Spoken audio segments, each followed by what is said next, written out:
చేతులతో బిర్యానీ చేయబోతున్నా. నేనేది బిర్యానీ అనుకుంటున్నారా? నా డ్యూటీ లేదు, రెస్ట్. సో నా వైఫ్కి రెస్ట్ ఇద్దామని సరిగ్గా నా చేతులతోనే నేను బిర్యానీ ఇస్తున్నా. మన ఇంట్లో పని మనం చేసుకుని తప్పలేదు కదా. సో ముందుగా మనం బిర్యానీ చేసే ముందు ఏం చేయాలి, ఇది మ్యారినేట్ చేయాలి. సో ఈ చికెన్ మ్యారినేట్ చేయాలంటే ఏం చేయాలి, దీనికి సంబంధించిన అన్ని ఐటమ్స్ అన్నీ రెడీ చేసుకోవాలి.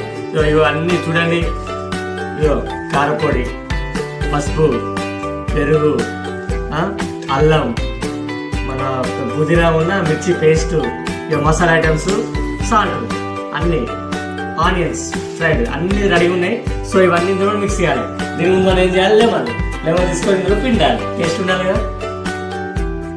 చూసారా ఎంత చక్కగా లెమన్ పిండుతుందో. లెమన్ పిండినాక మనం దీన్ని ఏం చేయాలి, మిక్స్ చేయాలి.